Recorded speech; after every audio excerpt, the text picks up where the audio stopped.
Hello mga kabibig! Welcome back sa ating bagong YouTube channel. Ito ang pinakamaingay ng YouTuber sa balat ng YouTube. Ako si Kabibig, maglebag-lebag na down with evidence na ko po may binulgar si VP Sara Duterte sa kanyang pagbisita sa rally, sa prayer rally ni Pastor Apollo Kibuloy. Talagang nakaka-shock ito and marami ang parang question ang pagbisita ni VP Sara Duterte. Sabi ng iba, sana hindi na siya bumisita.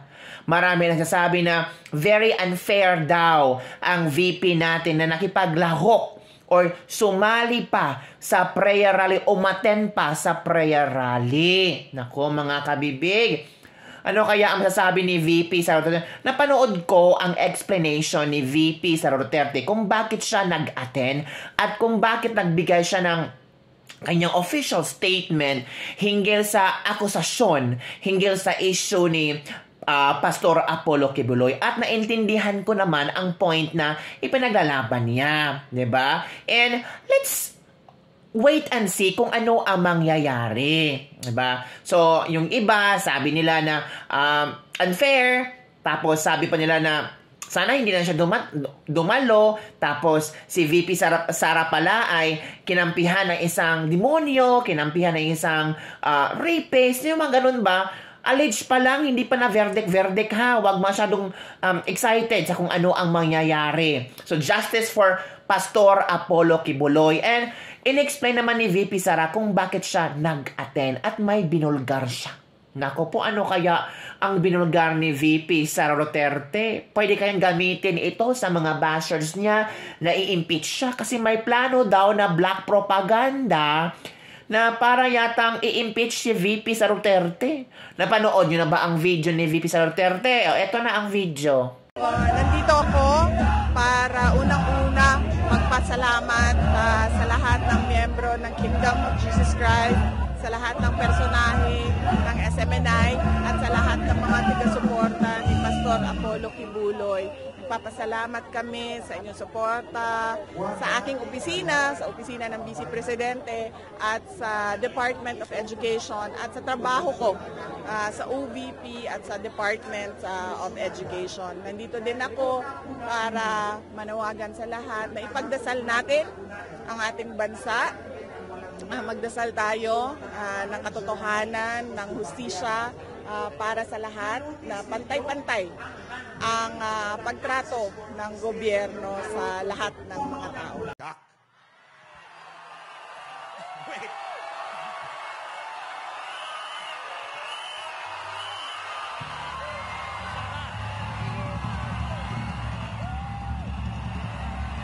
Sandali.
Okay.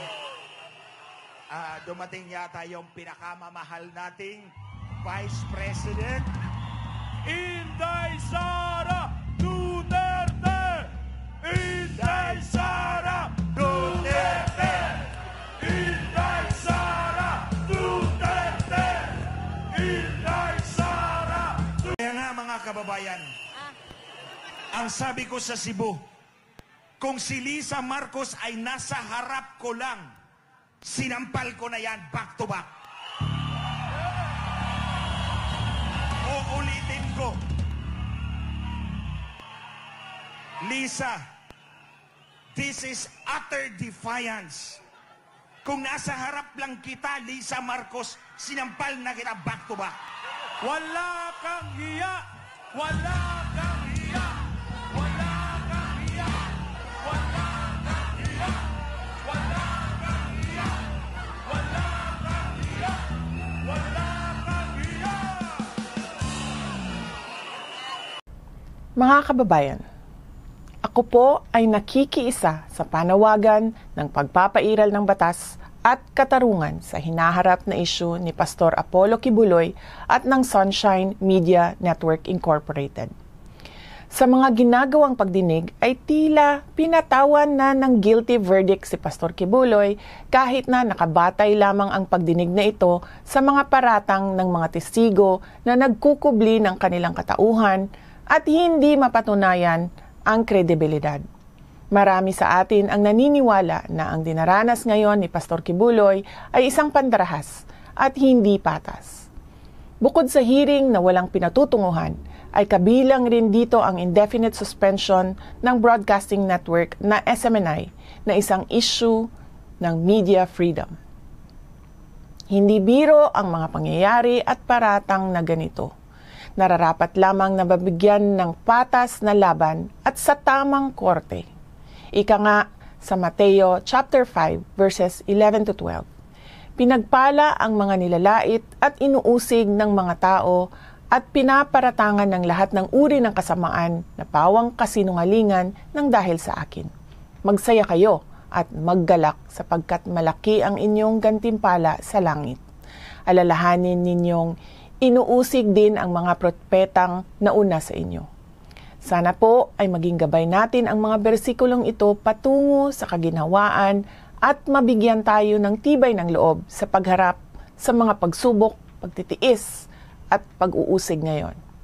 Lagi po tayong manalangin para sa hustisya at katotohanan.